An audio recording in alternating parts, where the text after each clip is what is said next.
Hello friends, આજે આપણે ગટ્ટાનું શાક બનાવીશું, જેમાં ગટ્ટા એકદમ સરસ સોફ્ટ બને ને એની બધી ટીપ તમારી સાથે શેર કરીશ.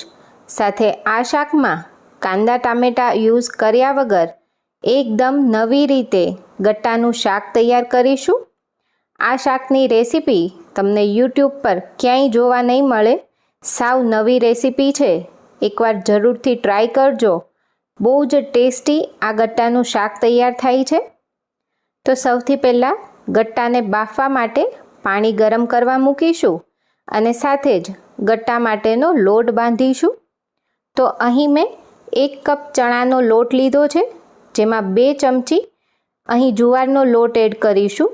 તો 2 ચમચી જેટલો ઓછો લેવાનો ચણાનો લોટ અને બંને થઈને આ રીતે 1 કપ થાય એટલું લેવાનું. જુવારનો લોટ લેવાથી ગટ્ટા ચીકણા નહીં બને. સાથે તેમાં અડધી ચમચી અજમા નાખીશું. અજમાને હાથેથી મસળીને લઈએ એટલે તેની ફ્લેવર સરસ આવશે. સાથે 5 ચમચી હિંગ, અડધી ચમચી ધાણા જીરું, 5 ચમચી હળદર, અડધી ચમચી લાલ મરચું અને સાથે 3 ચમચી તેલ લીધું છે. તો અહીં મેં મોણ માટે તેલ લીધું છે. જો તમારે ઘી તેલ મિક્સ લેવું હોય તો એમ પણ લેવાય, અથવા એકલું ઘી પણ નાખી શકો છો. સાથે અડધી ચમચી અહીં કસૂરી મેથી લીધી છે, જેને થોડી મસળીને એડ કરીશું. અને સાથે જ સ્વાદ પ્રમાણે મીઠું અને 2 ચમચી દહીં લઈશું. તો ગટ્ટા બનાવતી વખતે મોણ સરખું હોય અને જો દહીં તમે નાખો ને લોટ બાંધતી વખતે તો ગટ્ટા સરસ સોફ્ટ તૈયાર થાય છે. એ પછી થોડું થોડું પાણી એડ કરી ગટ્ટા માટેનો લોટ બાંધીશું.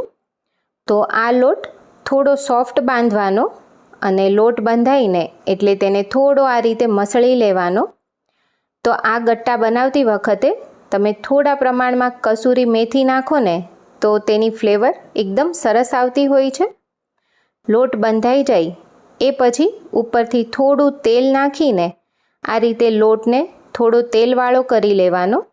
લોટ ઢીલો હોય ને એટલે ચમચીથી તમારે પહેલાં ભેગો કરી પછી તેલવાળો હાથ કરીને મસળો ને એટલે એકદમ સરસ આ રીતે લોટ ભેગો થઈ જશે. એ પછી આ રીતે એક સરખી સાઈઝનો લોટ કાપી લઈ તેમાંથી ગટ્ટા વાળીશું. તો અહીં મીડિયમ થિકનેસવાળા ગટ્ટા વાળ્યા છે, જેથી તે અંદર સુધી એકદમ સરસ કૂક થઈ જાય. તો આવી રીતે બધા જ ગટ્ટા વાળી લઈશું.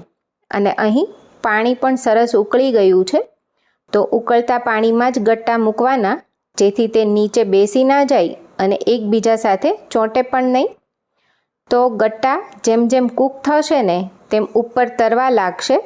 અત્યારે બધા જ ગટ્ટા નીચે બેસી ગયા છે. તો અહીં 10થી 12 મિનિટ પછી જોઈ શકાય છે ગટ્ટા એકદમ સરસ કૂક થઈ ગયા છે. એટલે તે ઉપર પાણીની ઉપર આ રીતે તરવા લાગશે. અને બીજી નિશાની એ છે કે ગટ્ટા પર આ રીતે એકદમ નાના નાના બબલ્સ આવી જશે, મતલબ ગટ્ટા એકદમ સરસ ચડી ગયા છે. હવે તેને પાણીમાંથી કાઢીને એક અલગ પ્લેટમાં લઈ ઠંડા કરી લેવાના અને એ પછી તેને કટ કરીશું. અને આ જે ગટ્ટા બાફેલું પાણી છે એ ફેંકવાનું નહીં, એ શાક બનાવવાના ઉપયોગમાં લઈ લેશું. હવે ગટ્ટાનું શાક બનાવવા એક પેસ્ટ તૈયાર કરીશું, જેના માટે લીલું મરચું, આદું, લસણ અને લીલા ધાણા લીધા છે. અને સાથે જ આ શાકનું મેઇન ઇન્ગ્રીડિયન્ટ છે ફુદીનો.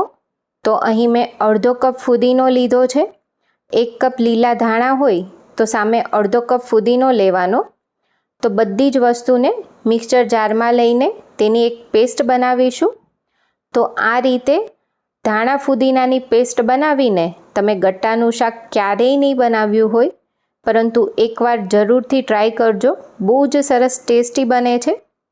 હવે તેમાં સ્વાદ પ્રમાણે મીઠું અને કલર સરસ રહે એ માટે 1 બરફનો ટુકડો અને થોડું પાણી લઈ આ રીતે પેસ્ટ બનાવી લઈશું. પાણીનું પ્રમાણ ઓછું રાખવાનું, જેથી પેસ્ટ સાવ લિક્વિડ ના તૈયાર થાય. અને આ પેસ્ટ બનાવીએ એટલે તરત જ પછી શાક વઘારી લેવાનું. તો શાક વઘારવા અહીં કડાઈમાં 2 મોટી ચમચી તેલ લીધું છે.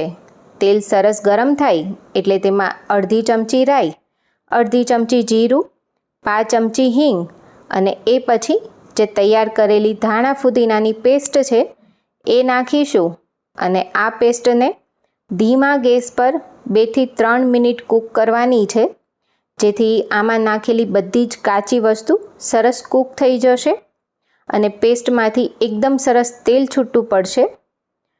તો અહીં જોઈ શકાય છે કે પેસ્ટનું ટેક્સચર એકદમ ચેન્જ થઈ ગયું છે અને તેમાંથી તેલ પણ છૂટું પડી રહ્યું છે. એ પછી તેમાં સૂકા મસાલા કરીએ તો હળદર, 1 ચમચી ધાણા જીરું પાવડર, 1 ચમચી લાલ મરચું અને સાથે સ્વાદ પ્રમાણે મીઠું નાખીશું અને અડધી ચમચી ગરમ મસાલો લઈશું. તો આ શાકમાં મેઇન આ ગ્રેવી જેટલી સરસ સંતળાયેલી હોય ને એટલો સરસ શાકનો ટેસ્ટ આવે. તો ખાસ ગ્રેવીને ધીમા ગેસ પર વ્યવસ્થિત કૂક કરવાની અને અહીં મસાલા નાખ્યા પછી પણ તેને 1 થી 2 મિનિટ કૂક કરવાનું અને મસાલા બળે નહીં એ માટે મેં 2 થી 3 ચમચી પાણી લીધું છે. હવે ફરી આમાંથી તેલ છૂટું પડે તેટલું આપણે કૂક કરીશું અને એકવાર આ કૂક થઈ જાય એ પછી ગેસની ફ્લેમ બંધ કરી આ પેસ્ટને 1 મિનિટ ઠંડી થવા દઈશું. આ પેસ્ટ ઠંડી થાય ને એ પછી તેમાં દહીં એડ કરવાનું છે. દહીંને અત્યારે મેં થોડું ફેંટી લીધું છે, જેથી કરીને તેની બધી કણીઓ ભાંગી જાય અને દહીં મોળું લીધું છે. ખાસ ગેસ બંધ કરીને જ દહીં એડ કરવાનું, જેથી દહીં ફાટે નહીં. જો દહીં ફાટી જાય ને તો શાક ખાવામાં પણ સારું ના લાગે અને દેખાવમાં પણ સારું નહીં લાગે. તો દહીં એડ કર્યા પછી થોડું આ રીતે મિક્સ કરી પછી ગેસ ચાલુ કરીને હવે દહીંને પણ પ્રોપર કૂક કરવાનું છે. તો જો આ રીતે દહીંને 2 થી 3 મિનિટ કૂક કર્યું એટલે તેમાંથી એકદમ સરસ તેલ પણ છૂટું પડી ગયું અને દહીં સરસ કૂક થઈ ગયું છે.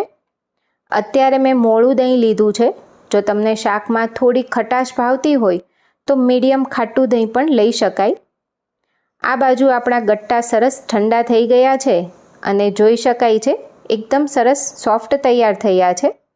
તો ગટ્ટાને પણ કટ કરી લઈશું. આ ગટ્ટા તમે તળીને પણ શાકમાં એડ કરી શકો છો. અત્યારે આપણે ડાયરેક્ટ એડ કરીશું અને એક બાઈટમાં એક ગટ્ટાનો પીસ આવે ને એ રીતના પતલા મેં કાપેલા છે.